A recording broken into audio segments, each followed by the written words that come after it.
in 10 years from now, will shops have screen printing presses? 10 years from now, I would say probably less than 20%. Whoa. Right. You heard it here. We've got a couple sponsors that help put on the show every single week that you guys should also check out. First up, Supacolor. Supacolor is the world's best heat transfer made for screen printers by screen printers. They understand the pressures and expectations of a screen printing business, and that's why they pride themselves on being super fast and super easy. Printavo 15. You guys know the code. Type it in. That gets you 15% off your first order.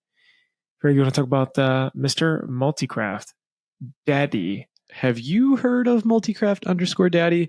If you need ink supplies or a daddy, Multicraft Screen Printing and Digital Supplies for over 50 years has been providing you with top brands at competitive prices. Mention the Printavo podcast and receive an extra 10% off your first order. Dave and the team are giving away more than PMI tape. Every episode, they're going to be giving away like a whole bundle of things. And I think the value of that bundle is like $500 or $600. We're talking ink, emulsion, you name it. So go follow him, Multicraft_Daddy. He'll pick out a new winner each week. Thanks so much, Dave. We appreciate you. EasyWay. Spending hours cleaning screens is a thing of the past with EasyWay screen printing and cleaning chemicals. Their innovative formulas are designed to work quickly and effectively, so you'll be spending less time cleaning and more time creating. Plus, EasyWay is a passionate company they're all about empowering printers of all skill levels. They work with a ton of distributors, and they are just a great partner in your business to help you with how-tos, resources, and expert advice. Thanks, EasyWay and Alex and the team. Graphics? What's up, Nick Wood? If you're listening to this, I love you. Thank you for texting me after every episode and telling me it was the best one yet. If you need a solution to improve efficiency and reduce costs in your art department, you go to 1-900hotstuff.com. You hit up Nick Wood or Lucas, and they're going to set you up. Graphic Source offers industry-leading outsource options for your shop by truly becoming a part of your team. They plug and play with Printavo and other shop management softwares. And when it comes to SEPs, mockups, creative art, order management, embroidery digitizing, back office admin, and customer service, there's no better company in our industry to work with. As you all know, we use Graphic Source quite a bit. And with over 30 years in the game, they really know and understand shop needs and have a proven track record of success. If you're not using them, you just stop what you're doing, listen to this podcast, like, subscribe, and hit them up to start using them. Mention the Printavo pod, get 50% off your first vector, SEP, or embroidery order. You can use promo code PrintavoPod24. Thanks so much, Graphic Source. All right, let's jump in. All right, Mark. So you, with us, have one of the top performing, I think the maybe top performing episode. By performing, I guess that's not a right. Most viewed. I'm just talking about views. Yeah. So, and that was around pricing. That was around rethinking about your pricing because you're probably doing it wrong. Now, you've also done a really good episode on packaging your shop to sell it. Kind of an uncomfortable topic. I think back then, this was maybe 4 or so years ago. Yeah. And COVID, actually. There's been Yes. And it's been a lot more open. And I'm grateful for that. Brett's had folks talk about it at Print Hustlers. Shops have actually gone through it and have openly talked about it. And it's not a defeating thing. I mean, There's been some very good outcomes for people. So with that all said, I'm just curious as to what's getting you excited now. Like, is it that stuff? Is it new stuff? I can tell you in the last 2 months, I've come across some perspectives of business that are the biggest thing that I've done in my whole career. And that says a lot because I've always been on the front end of technology and I've always been on the front end of, thinking differently about what it is. And about 2 months ago, walking to work in the morning, I walk to work every day, a couple miles in the morning, which is my kind of thinking time. I was thinking about compounding and the concept of using less energy to get a greater result, right? So this is what I call the law of inverse effort. Grow your business twice as much with half the effort. Because all I hear is hustle, hustle, hustle. Everybody's busy being busy, and they're frustrated because they are getting beat up on price. They're getting beat up with tire kickers and price shoppers. And, they're just caught up in this chaotic mess. And so I was thinking, okay, how can we look at this differently and consider what we're doing differently? And that's when I had this brainstorm. And basically what I realized was that, when we file our taxes, there's a line for earned income. And that's how every business owner, the vast majority, I would say 95%, you two are probably a little bit different in this because you're at a point in the growth of your business and your relationship with outside investors and the sale of the company and those kinds of things. You've had a little bit different exposure than the vast majority of small business owners. But this earned income is, I've got to do something in order to get paid. And in order to get paid, I've got to sell a job. I've got to price it to be competitive. I've got to, win the work. And if I stop winning the work, the game stops. And the opposite side of the view is an investment perspective. And an investment perspective is where the asset earns the income. So this is called return on investment, right? So we hear ROI all the time, but we really don't know what that means. Well, what it means is if you have an asset, that asset should be earning income without your direct intervention. And if you look at all really smart investors, they spend their time thinking and finding investments that will generate income for them without actually digging a hole or printing a shirt or, banging a nail kind of thing, right? And so as I was thinking about that, I thought, okay, if we look at our businesses as an asset, and we want to compound, we want to create compounding where the effort continues to progress and get bigger over time. Who else does that? Well, an asset manager does that, or a financial planner does that. And what do? They manage an asset portfolio. And a portfolio asset is a group of assets, which are typically stocks, could be real estate, could be, some other type of investment vehicle that spins off positive cash flow. So far, so good, right? So when we look at the asset portfolio, what are they managing? They're managing assets. So they've got stocks. They might have Tesla. They might have Apple. They might have Google. They might have Anthropic. They might have, all these different, in Warren Buffett's case, See's Candy or GameStop. Did you see that thing is going again? Oh God. Anyways, the yeah. GameStop Sorry. nerves.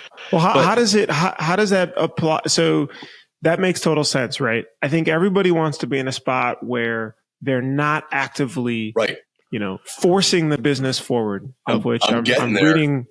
I'm 15 years late reading 4 Hour Workweek. But maybe I'll try to time it. All right, go ahead. The premise is work smarter, work less to make more, right? So this is the way an asset manager works or a financial planner works. And they manage their assets based on risk, growth, dividend, cash flow, all these different kinds of metrics that they use to determine whether this is going to be a good investment. How is it going to grow over time? So then I stepped back and said, holy criminy, this is exactly what we're doing. Our asset portfolio is our customer list, and our assets are our customers. So then I thought, I've been involved with AI since 2016, way before any of the generative models, way before it became popular, and have been using it to identify hidden patterns within patterns. That's how I found the pricing strategy.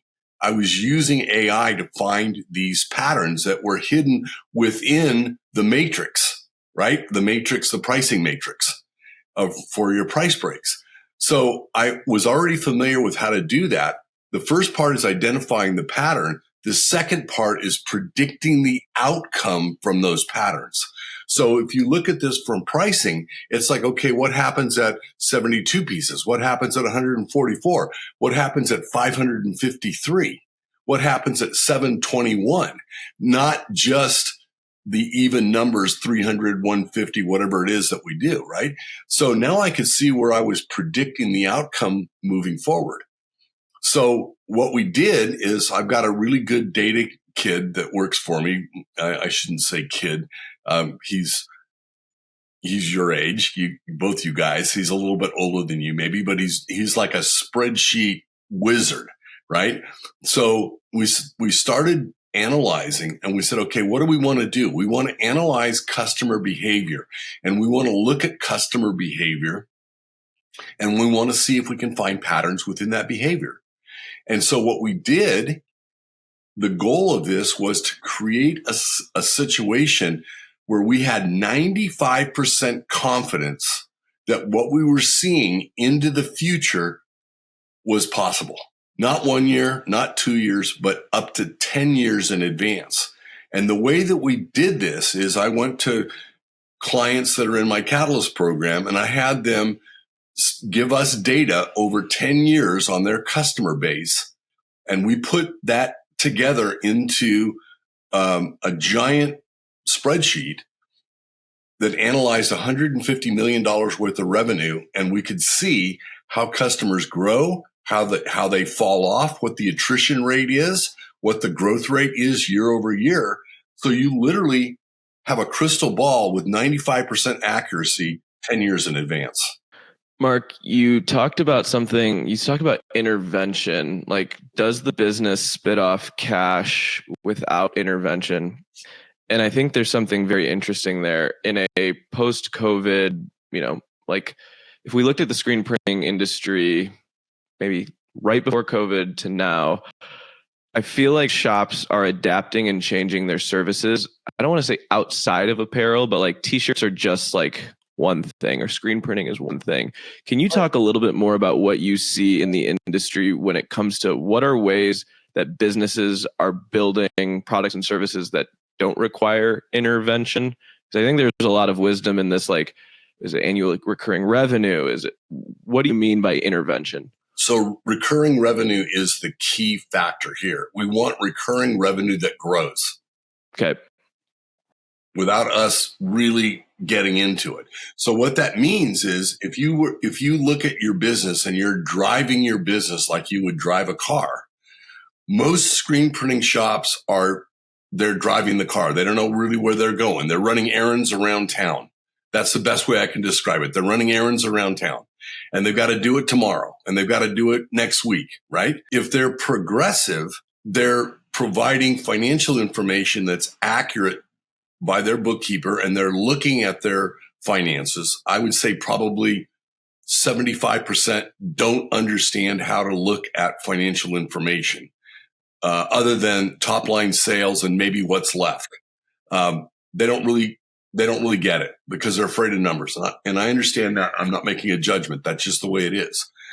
But if they're looking in the rear view mirror and they're evaluating where they've been yesterday, last week, last month, 6 months ago, sometimes a year ago, because that's the information. That's the most current information that they have. In the meantime, they're driving around town looking in the rear view mirror. Well, if you were driving a car that wasn't an autonomous car, right, you're going to end up in somebody's back seat, or in a pole, or off the road, or in a ditch somewhere. And that's the way most businesses do. They end up surprising themselves where they end up crashing. What my goal is to provide a view into the future. And if you consider it as brake lights on the freeway, if you're driving on the freeway and you see brake lights way off in the distance, that's a cue for you to say, okay, something's going on. And as you get closer, you can see that those brake lights are blue and white lights. So there's something going on. It's either the cops pulled somebody over, there might be an accident, we don't know, but now our attention is really high and we're making secondary option choices. Do I get off? Do I take a different route? Do I go onto a frontage road? Do I slow down and hope for the best? Whatever it is. And if we look up and we see that there's a long string of brake lights that aren't moving, then we know that something's coming. And so with that perspective, I wanted to use math to create a view into the future with a 95% probability. And there's a lot of ways that we can do that. I don't want to scare people or say that you need to figure this stuff out, because you don't. That's what we do, is we figure this stuff out and come up with a strategy that says, okay, here's what you do. What markets are you selling into? I'm selling into schools. I'm selling into events. I'm selling band merch. I'm doing whatever. We can take a look at those events and we can see what the profile for that type of event or that type of market looks like over however many years that you want to look into the future. Like the KPIs, like if there were like 4 or 5 figures that you are checking on your business every single day, and I have mine and I'm curious for you to critique them a little bit. What are the 5 or 6 numbers that you always want to look at every single morning? Have you thought about that? Yeah, I have thought about that.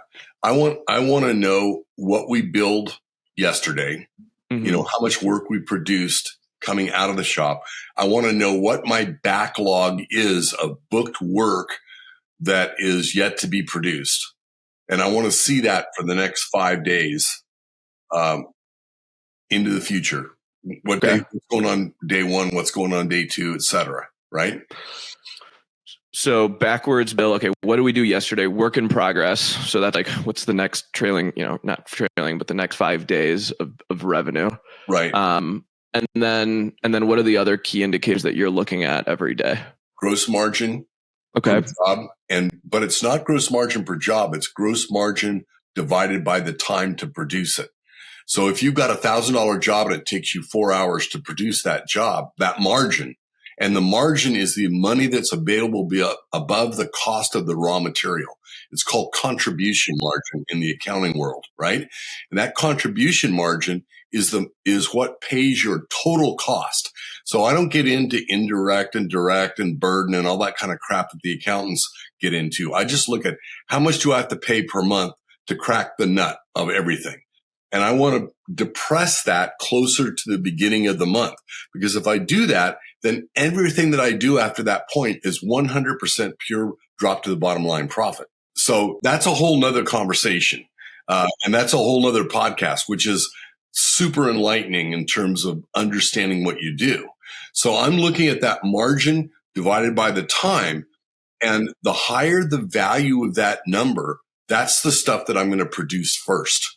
So scheduling wise, if something is margin divided by dollar equals $250 an hour, and I've got another job where margin divided by time equals $500 an hour, I'm doing that job first because I'm covering more of my total cost faster when I do that. So this is one of the things that we can do to work smarter and have more money left over at the end of the month. Because if we just throw jobs in there anytime, and we got a job and we see these small jobs that people do 12 pieces or, DTF 20 pieces, right? And they put that job in there, and their margin per hour, or the margin per hour is typically what we look at. That margin per hour might be $25 an hour. And their operating cost is $150 an hour. You've just lost $125 of value by doing that job. And what that does, that extends your break even to never. And so this is one of the reasons why companies are out of cash and out of time and out of money. They never get to that point because they don't understand the internal relationships of what they're actually doing. Stephen, Right. how do you feel about that? So- Because I know you know a lot of shops though that will also take jobs to try to churn through and be able to break even and make payroll, and especially in slower times. I think the number one thing you have to know is the cost it takes to open your doors every day and not print a single shirt. That's your overhead, right? And I think that's what Mark's alluding to is. Let's go deeper on that, because when you say know what your cost is to operate, what does that mean?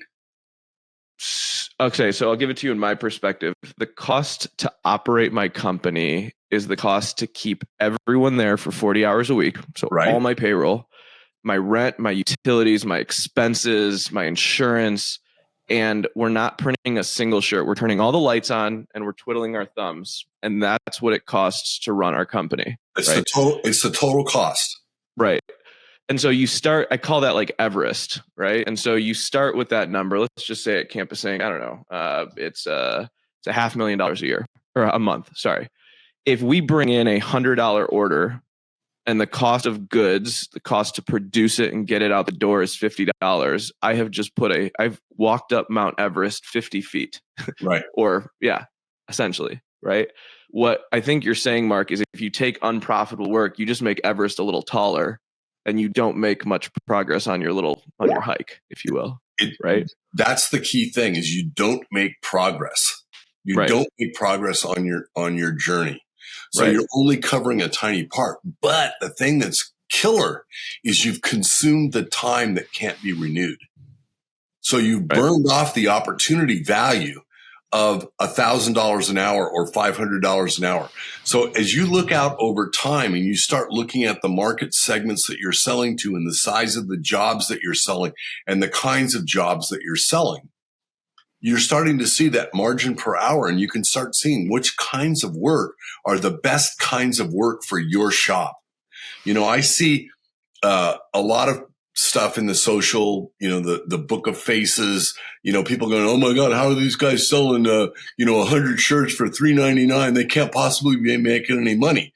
They're making a ton of money because they've optimized the model based on the revenue and based on how they're going to produce that. They've taken all the friction out of it. And as a result of that, they've got multiple presses. Right. So you're looking at it based on one press in your shop. You can't make it on one press in your shop. But if you've got 6 presses and you're in a low overhead market like Alabama, right, or some area like that, and you're not in a major metropolitan city, you can absolutely make a boatload of money doing low margin work, high volume turnover. That's not my gig. I don't want to be that busy anymore. I've been there. I've done that. Don't like that because it's like feeding coal into a furnace. You got to keep shoveling in. And that's like everyone gives shit for Five Boys Apparel and Kyle Dennis. He's playing the LTV to CAC game and upsells. That's exactly it. And but see, you're talking in terms of investment terms right there. When you talk LTV to CAC, you're talking long-term value divided by cost of acquisition. And that's a back-end model because now you've acquired that client. When's the next time you do business with that client? Is it one and done, or is it 6 months? Is it once a year? What's that recurring revenue potential? And what's your plan to maximize the value of that acquisition? Right. And so companies that know their numbers, they know on average how many times their customers order per month, and they can actually apply a value to what that customer is worth to them. And because they know a value of what that customer is worth to them, they can figure out what they would pay to acquire that customer, right? And so that's the front end part.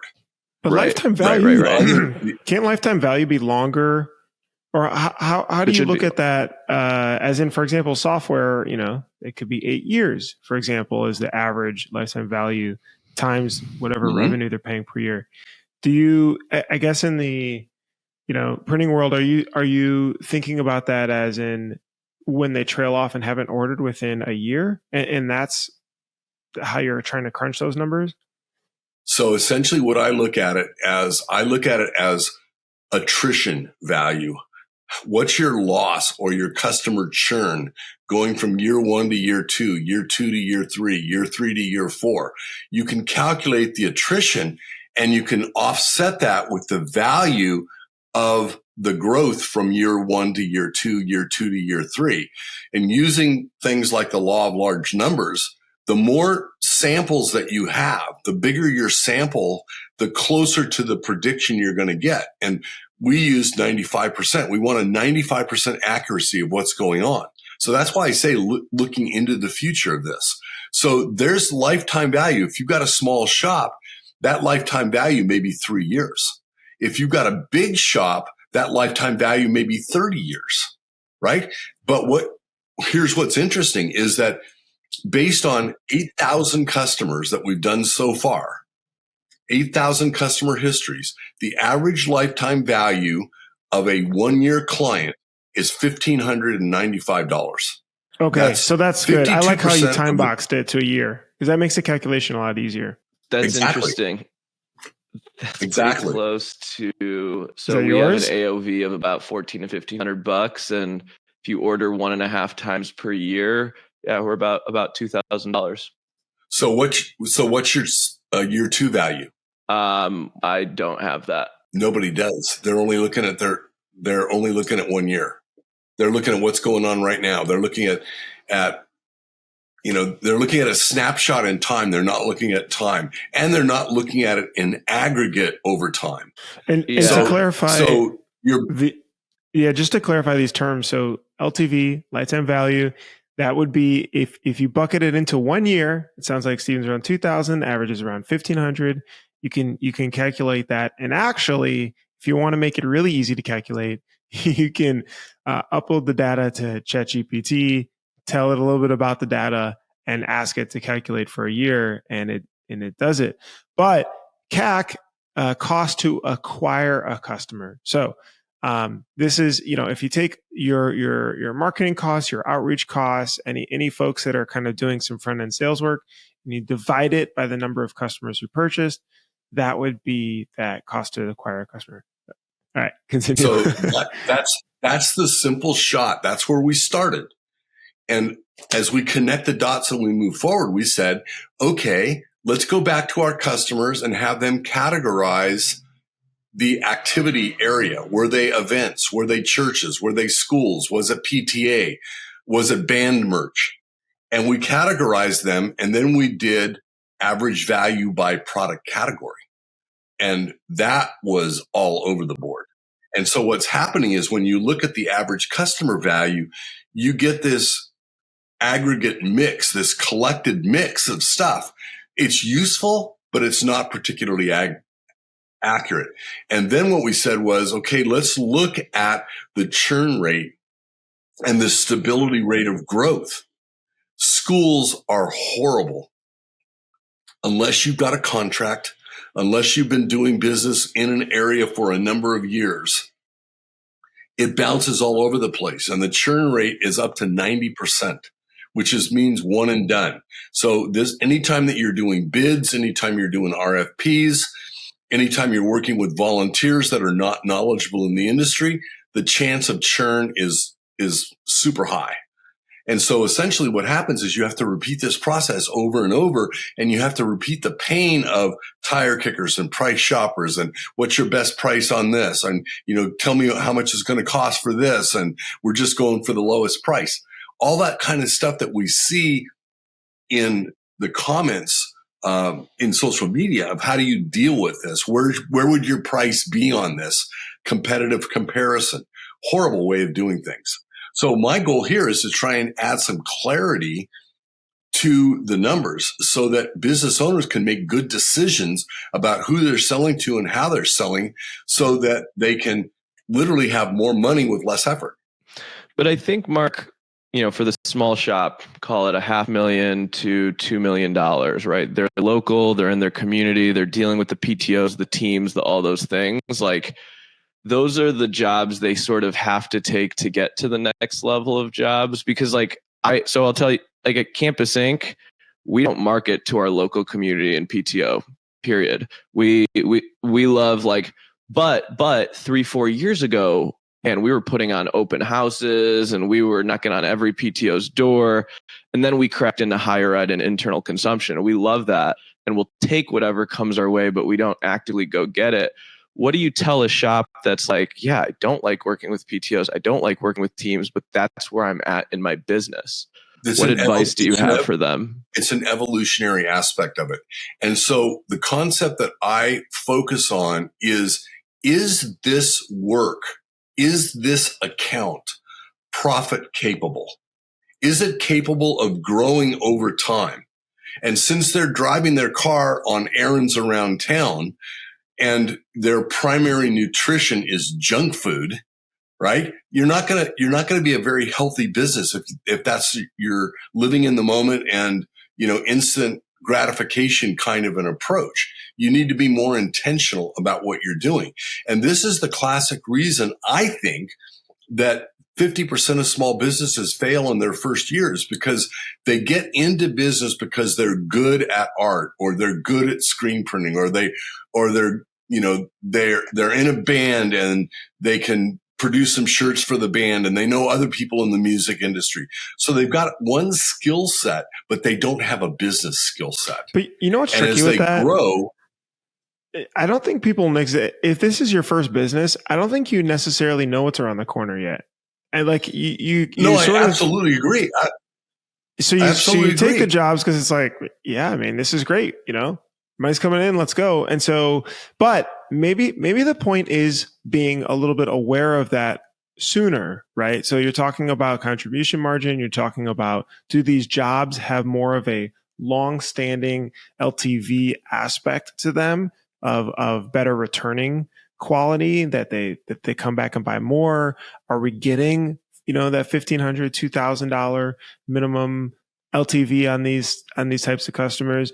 Is that where we're going? And maybe that awareness is the better aspect. Just acknowledging it. Yeah. Well, I think the factor here is that there's such a mentality today of side hustles and side gigs. And, they start something off and it turns out, oh my God, this could be a business. I could be my own boss doing this. I don't have to work for the man. I don't have to show up in a cubicle. Or if I do, this is my after work side hustle in my basement. I mean, I got started in a garage just like everybody else did with $200. But I realized right from the very beginning that this could be a business. So I went to school to get my degree and focus on all the things that I was going to need to grow a business. So when I graduated from college, very similar to Steven's situation, I was doing about $200,000 a year. I had employees working for me. I was running a full-time business while I was getting my degree. We went from 200,000 to 4.5 million in 18 months with no outside funding, no technology of any kind, no computers, no internet, no email, no nothing. But I made my growth from the get-go with national accounts. I called on Coca-Cola. I got orders from Miller Brewing. I went out and looked at people that could buy 5,000 to 25,000 shirts at a time. And then as I grew and demonstrated my capability, I had a portfolio of work that we did this for Hunt Food. We did this for Armor All. We did this for all these major brands. And that provided social proof and credibility that allowed us to take bigger and bigger orders. Pretty soon, our minimum order was like 10,000 pieces. So, Mark, if you were to do that today, if Mark Coudray was graduating college today, and he was going to try to bootstrap and do this, and what would the business be? What were the Mark's t-shirts? No, but I'm Coudray's serious because tees. In the tech world. Right? Like Bruce and I experience a lot of fast growth startups that can scale on Twitter and, they play this game and whatever. What would you do today? Because I think, the things that you did back then versus what actually has to happen today are probably a little bit different. And we could just acknowledge there's that. No question. The markets have evolved. What would you have to do today to go from 200 grand to 4.5 million in 18 months without outside funding in 2024? Well, first of all, I would have to have a product that had enough margin in order to be able to grow and do that. And I would look at a market that was going to consume the product and had a big distribution channel for that product. So if I produce 10,000 shirts or 100,000 shirts, how are they going to distribute that? How are they going to get it out into that market? So I would look at, if I was in a local business, I would look at businesses that are regional franchises. So in California, there's a regional pizza company called Me and Ed's. There's another one that's really famous, and my brother has a screen printing company, and for years he did the printing for them. It's a little hamburger company called In-N-Out. Well, he was doing 1 million shirts a year for In-N-Out. Now that's way different scale at this point. They've blown up since those years. But that was a regional franchise. So you start small in a regional area, and then you move out into the regional subsidiaries and you start providing them. So start thinking in terms of consumption. So in terms of consumption and who are you going after? So I want to go get in and out. Who am I going after and how? Their marketing team. Yeah. Who are they? Who are you specifically going to? I would look at the local one first, and I would develop a relationship with the local manager. The local manager, because they pay their local managers 6 figures plus to run an in and out, because it's such a well-run organization. So I would develop a relationship at the local level. I would show up and develop that know, like, and trust connection. And then from that, I would say, okay, who is the next step up that I would need to talk to about, becoming a provider for you? And I wouldn't look, if they're already doing a major shirt program, you got to displace the current provider. That's a problem. What I would say is use that as an example to gain influence. So if you know that In-N-Out's doing shirts and they've got them for sale at every In-N-Out location, you would say, okay, what's the problem with this vendor? What's this like to sell, and get intel from inside, not trying to sell them, but get the intel and use that to duplicate a smaller organization. Right. Or try to find a different niche. Sometimes you have to find the what else, or what could you do differently? Sure. Like maybe you have to talk to the In-N-Out manager and be like, hey, how cool would it be if we did a live print day here at the store and you let me bring a heat press and we did it for customers? You have to figure out what your hook is and you're in. And I think a lot of the jumps that we've made in business, our first NIL store was actually built for the student section. Right. And then it was an official online store that did things. And then we were able to add athletes. But if we didn't start with the student section first, we would have never gotten there. Right. And so you have to dig your teeth in and get kind of creative. Maybe they don't do shirts, or maybe they do shirts, they don't do hats, or maybe they don't do chef coats. Right. Like you have to figure out what your hook or your in is. And it's probably not going to be traditional. I think it's probably going to be pretty weird more often than not. Would you agree? Yeah. And I think that the key thing here is that when you're just getting started, think of yourself as going through school. You start in first grade, in elementary school, kindergarten, whatever it is, and then you go to middle school, then you go to high school. If you're the very best 6th grade basketball player, you're not going to want to do a pickup game with the local high school varsity team.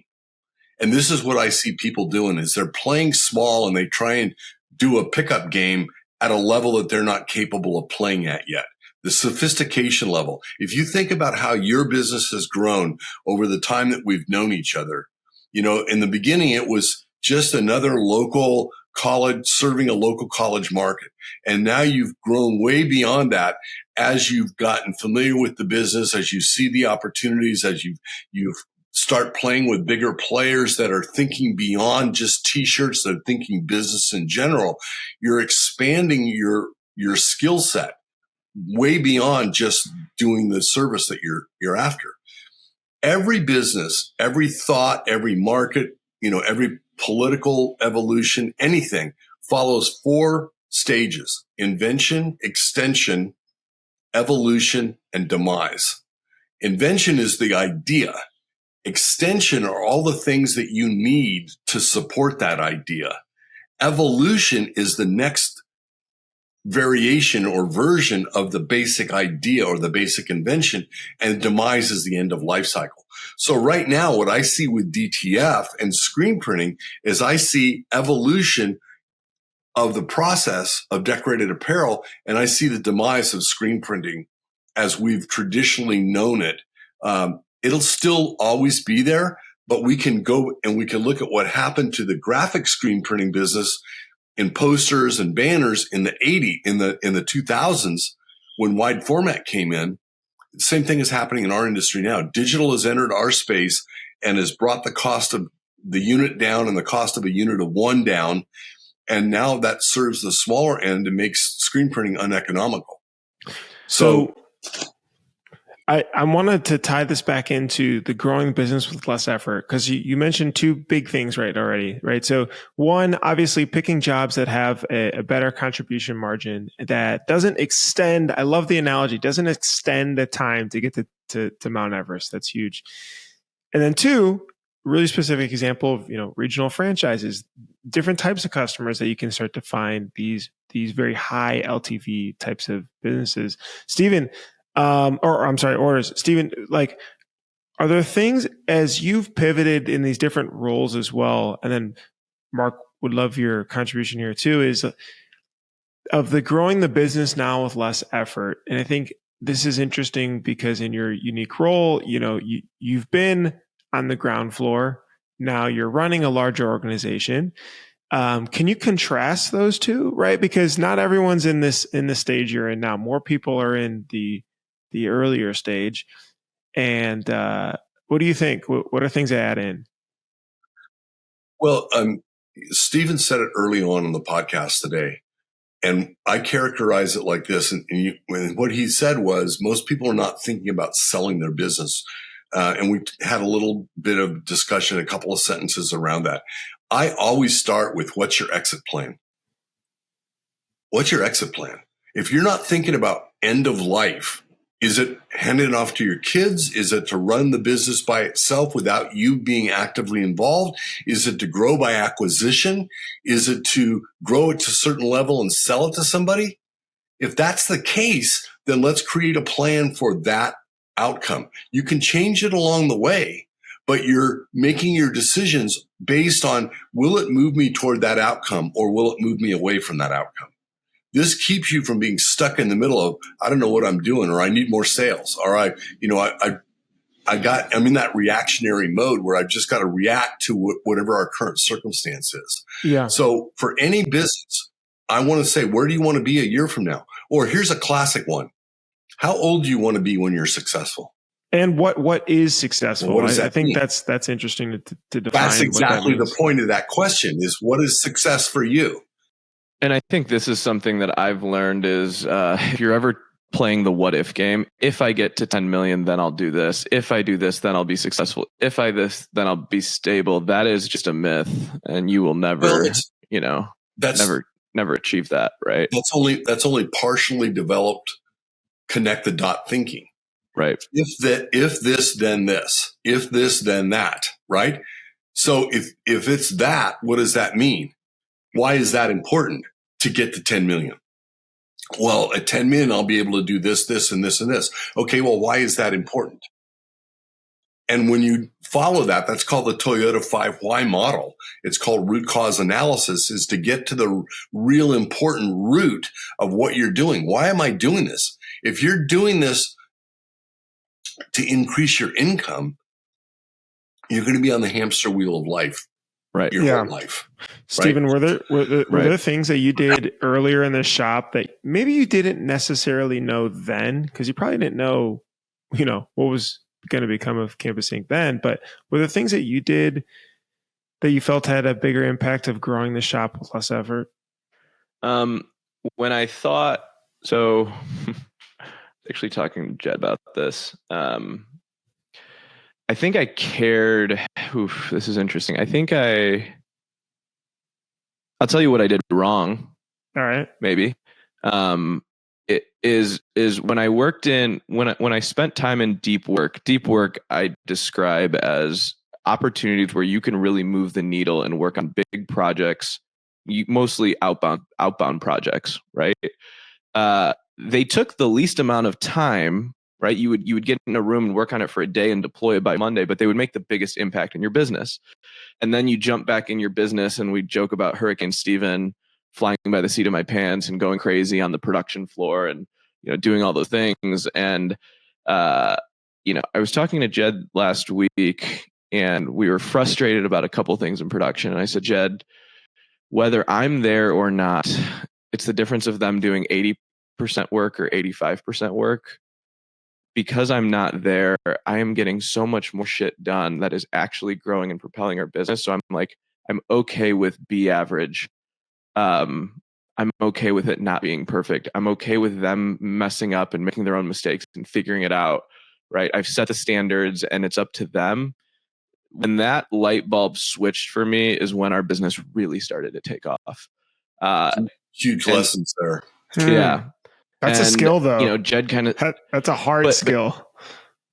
But I was like... It's an evolutionary skill, though. Right.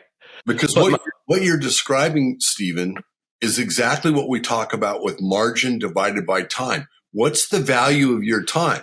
I look at my time as $1,000, $10,000, $100,000, and $1 million an hour time. Right. So this is $10,000 an hour time right now, because I know that the value of this moving forward is going to be worth a minimum of $10,000. Now, will that be in a year? Will that be in a month? I don't know. And you can't do deep work when you're sitting in your shop, like just dealing with the fires that happen. You have to insulate yourself. You have to be away. You have to be in an environment of people that can do deep work. But when I walk into our production facility during the period of time that I'm there is not needle moving activity. I'm there to, check in on people, talk through things, look at, I don't say kiss babies, but yeah, just keep the peace, check in on everything. And then when I escape, that's when I can go really move the needle. And I think I tried to do both, and that causes an extreme amount of burnout, right? And so there has to be a little bit of sacrifice, and that's completely okay, I think. And that's where I think business owners, they'll be there for a decade and be like, they'll look up and say, what the heck happened in the last 10 years, right? I've been handcuffed to my business. Well, so, what you're speaking to is the difference between a CEO and a COO. Sure. The CEO is the visionary that's thinking at a higher level, a 30,000 foot level. The COO is operational excellence. They're the ones that are optimizing the day-to-day operation of the facility, and they live for that role. They don't want to be, they don't want to be visionary. I did a lot of R&D development over the years, a lot of the stuff that was really nobody was doing. And it was foundational 30 years, 40 years ago, that now it's just regular thinking about it. And I had a key person in my shop that when I did R&D, that was their hell day, because they didn't know how the outcome of the day was going to come out. Was it going to be successful? Were we going to get output out? But if they came in and said, we got to get 10,000 shirts out by 5:00 this afternoon, they were like, yeah, baby, let's do it. Because they could see what was going on. They were living in that operational mode. So Mark, would you have called yourself in your prime more COO or CEO? See, in my early days, I was definitely COO. Absolutely. But you have to. And it wasn't until I think it's the question is, where is the transition as well? All right, second question. Sorry. Well, the transition for me was 1989. And 1989, we were doing 10,000 to 25,000 shirts a day, and for big clients like Apple Computer and all of these major consumer brands, StarKist Foods, all these different people. We had Disney, we had Nike, we had Adidas. In 1989, they signed NAFTA. And NAFTA, in 1 week, we lost Disney, Nike, and Adidas. And Champion approached me and said, hey, everybody's moving to Mexico. Can you help us redesign our factories to do what you do? And I said, I'm just a small guy. I've only got like 3 autos, and you guys have got like 60 in one factory. And they said, yeah, but you do so much more than what we do. What we want you to do is take what you do and just duplicate it across our facilities. And that was my first 7-figure consulting engagement. And I've had multiple 7-figure consulting engagements over the last 30 years with bigger companies. But when was that transition of the COO to CEO? Was that when you lost the business? Right then. So when they said, how much are you going to charge us for this? I said, holy criminy, I don't know. I figured out what I was going to charge if I was going to just do it as a consultant. And then I added 100% of my total cost for the entire period of the contract. Mm-hmm. And I said, they're never going to buy this. And they looked at it and said, that's it? Okay, we're done. So now my shop was 100% covered for everything for 21 months, and my company could run. And to Steven's point where he said Hurricane Steven, I was gone to the East Coast for a week, and I was back on the West Coast for a week. And they referred to the time that I was in the shop as the storm before the calm. And at the end of that period, at the end of that contract, we were much further ahead than when I was running the company. And I said, man, that was a shot to my ego. It's like, I need to get the hell out of the way and let the company run the company and do what I do. Hurricane Coudray. That's funny. The Hurricane Mark. Okay, Mark, I want to get you kind, and we'll kind of wrap with this. I don't think we've talked DTF at length. Obviously, you commented a little bit on digital. If you were to look in a glass ball, what does Mark see in the future of DTF? Where's screen printing going to be 5 to 10 years from now? Should shops be buying machines, investing machines, transfer? Like, tell us your quick riff on it. I think evolutionary wise, and I've got a deep love for screen printing, a 50-year deep love for screen printing. As much as it pains me to say it, it's on the demise. It's on the demise. And because the cost of pre-press is always going to be there. The cost of setting the press up is always going to be there. We can look to other areas of the graphic arts, the offset litho area, the packaging area, flexography. All of these areas have gone digital. We are not different. Analog is going to be eaten by digital. 100% of the time that digital has entered a space, whether it's music, video, photography, printing, anything, it's overcome that space. It offers too much more. The digital economy, the analog economy is one to many. The digital economy is one to one. So the trend is moving towards a unit of one away from mass manufacturing. So what you're seeing on the higher end with the Polarises and the Cornets and the Aeons and the Brother machines, they went from screen printing to screen printing plus digital hybrid. Now they're moving to pure digital.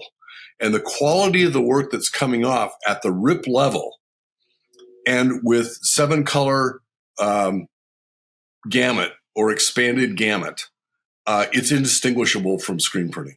And I say that at a critical level. Now that's $600,000 to $1 million at that size. DTF is bridging between the middle of that. So what'll happen is there'll be a mid-range that bridges between the high end and the low end. But even if you look at the very high end, it's still small orders that are run through a digital workflow with barcodes and individual configurations on the press and the dryer based on the barcode information. So it's managing the information in the workflow. So it's a few years away, but that's where it's going. So screen printing in 10 years from now, will shops have screen printing presses? 10 years from now, I would say probably less than 20%. Whoa. Right. You heard it here. So they're buying. Look at what's happened in other. Are they buying now? Or you say wait? Because like you said, Steve, a lot of people are on the fence, kind of waiting. You're holding them back. Steve Farag's like, like the 300 clip where he's like, hold. And then eventually letting them all go buy DTF machines. Well, DTF is super popular right now. If you look at where they were in 2019, look at Print Hustlers in 2019 when I spoke there and talked about Einstein time and the quartile analysis, which is another really great Printavo presentation that people should see because that raises their level of awareness of who they should be doing business with. DTF was Supercolor. It was just rum. That's exactly where they were, right? And DTF, Supercolor is not inkjet, it's indigo. Right. And indigo is digital printing. Right. Right? So you can see where it's going. And it, like every aspect in the industry, the suppliers. There was 80 DTF suppliers a year ago at Print United. And then there was less at ISS this year, and there'll be even less next year. There's a huge fallout going away. And the big players like Mamaki and Epson and Brother, they're entering into it, and they'll become the dominant player. And they're way bigger than M&R and Rock and all those guys. And if they're in that same space, Kornit's publicly traded. There's a lot of dynamic going on right now. That market is unstable. Decorated apparel is not going to go away. It's going to be digitally applied, and the digital technologies with evolution of adhesives and transfer technology is going to fill the gap. My opinion. Wild times. I appreciate your opinion, Mark, as always. I think it's pretty cool as you've seen our businesses grow to get your perspective on things. And so really, really grateful for your time today. Awesome. It's always a pleasure to be here. There's so much going on in so many areas that we haven't even touched on yet, but they're all related and in a dynamic market that's moving with AI, with generative AI, with predictive AI modeling, with pattern recognition. That's the next big thing is once we move past generative AI, which is like ChatGPT and Claude and all of these different kinds of things, we're going to get into the pattern recognition, neural networks, machine learning, and predictive outcomes. That's when life gets really interesting. I think this was an awesome episode. You guys can reach out to Mark Coudray on LinkedIn. You'll find him coudray.com or catalystplan.com, is where he works with, tons and tons of print shops around the world to help button up their business and really implement these things that we talked about here.